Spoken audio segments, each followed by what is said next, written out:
Hello दोस्तों, स्वागत है आप सभी का आईएफएस के इंटरव्यू सेगमेंट्स में। आईआईटी जेम 2026 का रिजल्ट आ चुका है और बहुत सारे स्टूडेंट्स जिन्होंने इस एग्ज़ाम को क्वालिफाई किया है एक बहुत अच्छे रैंक के साथ, उनकी जर्नी किस प्रकार से, उनकी स्ट्रेटेजी रही, क्या क्या चीज़ें उन्होंने बाकी लोगों से अलग की, वो हम आपके साथ में शेयर कर रहे हैं।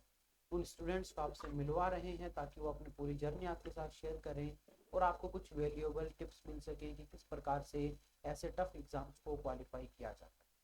हमारे साथ जुड़ी है आकांक्षा, प्रयागराज उत्तर प्रदेश से। तो चलिए इनसे जानते हैं इनकी आईआईटी जैम की जर्नी के बारे में कि किस प्रकार से इन्होंने आईआईटी जैम एग्जाम को क्वालिफाई किया और ऑल इंडिया रैंक 238 हासिल किया। आकांक्षा, सबसे पहले आपको बहुत बहुत कॉन्ग्रेचुलेशंस। Thank you sir. हमारे व्यूअर्स को अपने बारे में बताइए, थोड़ा सा आपका एजुकेशनल बैकग्राउंड क्या रहा है अभी तक का।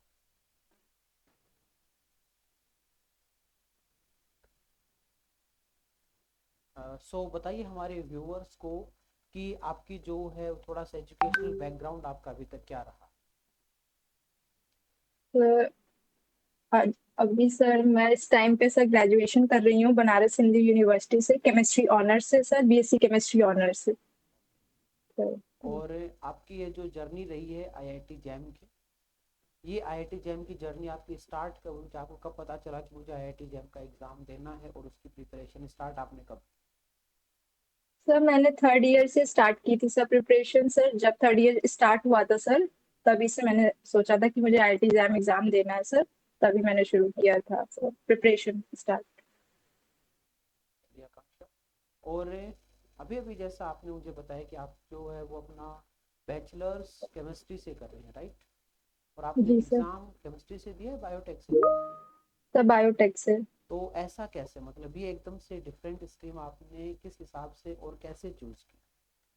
सर बायोटेक में भी बायोटेक सर इंटरडिसिप्लिनरी सब्जेक्ट है, वैसे भी तो सर उसमें सब एलिजिबल रहते हैं सर, तो ऐसा नहीं, केमिस्ट्री भी उसमें यूज होती है सर, तो सर इस वजह से। तो फिर आपका बायोलॉजी में इंटरेस्ट ज़्यादा है या फिर केवल इसलिए कि बायोटेक्नोलॉजी जो है वो इंटरडिसिप्लिनरी इसीलिए आपने उसको अटेम्प्ट?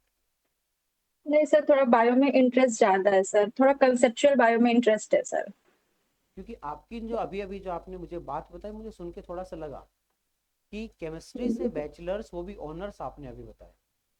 ठीक, तो जी ऑनर्स सर। केमिस्ट्री का मतलब होता है आप स्पेसिफिक केमिस्ट्री के लिए जाने जाते हैं। जी बट सर। वहां से फिर बायोटेक की तरफ स्विच करना, ये मैं जानना चाहता हूँ कि आपके माइंड में आया कैसे और किस हिसाब से, सर फिर क्या तैयारी के दौरान आपको क्या कुछ दिक्कतें आई? क्योंकि कुछ ना कुछ प्रॉब्लम तो जरूर आई होंगी जो पूरा सब्जेक्ट आप स्विच करते हो, तो वो जरा बताइए थोड़ा सा क्या रहा। ऐसी प्रॉब्लम तो नहीं आई सर। जब मैं थर्ड ईयर में मैंने एंटर किया तो सर मुझे बायो इन्फॉर्मेटिक्स के बारे में पता चली थी चीजें, तो तब मुझे उसके थोड़ा साइड इंटरेस्ट, मतलब कि मुझे लगा कि हाँ मुझे उस चीज में इंटरेस्ट आ रहा है, वो चीज बायो इन्फॉर्मेटिक्स कोर्स में या जो बायोटेक्नोलॉजी के अंदर आता है। तो फिर ये हुआ कि इसमें मुझे थोड़ा ज्यादा इंटरेस्ट लग रहा था, इस वजह से सर मैंने स्विच कर दिया। तो तो फिर आपने अपनी प्रिपरेशन स्टार्ट कब से की? सर मैंने बीएससी थर्ड ईयर से स्टार्ट किया था सर। और जब आपने प्रिपरेशन स्टार्ट की तो आपका सबसे पहला स्टेप क्या था आपकी प्रिपरेशन जब?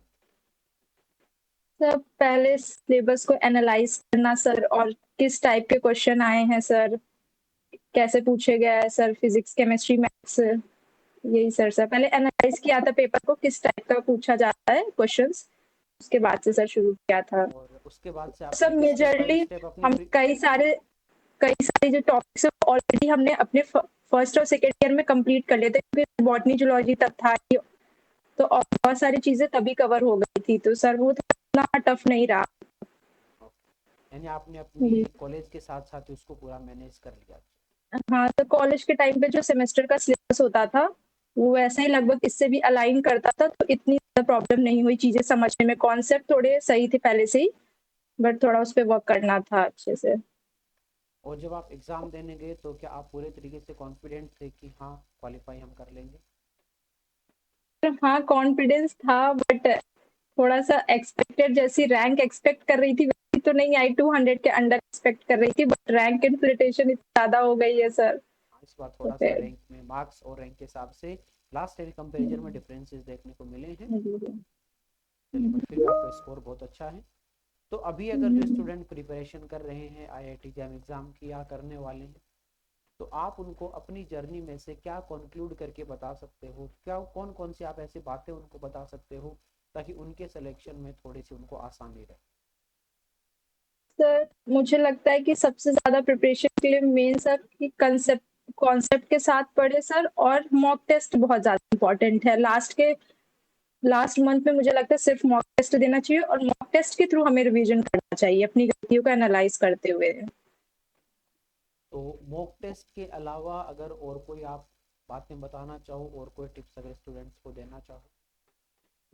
तो ये कि इक्वल वेटेज, मतलब कि आप हर सब्जेक्ट को दीजिए, ऐसा नहीं, मतलब क्योंकि पेपर का पैटर्न कभी भी चेंज हो सकता है। जैसे इस बार हुआ था, पीसीएम का वेटेज बहुत ज़्यादा आ गया था इस बार। तो सर ऐसा वाला हमें ये पहले से ये करके नहीं रखना है प्रोक्रेस्टिनेट कि नहीं सिर्फ बायो ज़्यादा आएगा या कुछ आएगा, पेपर में कुछ भी हो सकता है। तो इस वजह से हमें सारे सब्जेक्ट को इक्वली इम्पोर्टेंस देना हो, क्योंकि मैथ्स हो गया थोड़ा टफ पड़ता है बायो वालों बच्चों के लिए, इस वजह से सर। चलिए, थैंक यू सो मच आकांक्षा। एक बार फिर से जी, पूरे आईफास की टीम की तरफ से आपको बहुत बहुत कॉन्ग्रेचुलेशंस। Thank you sir.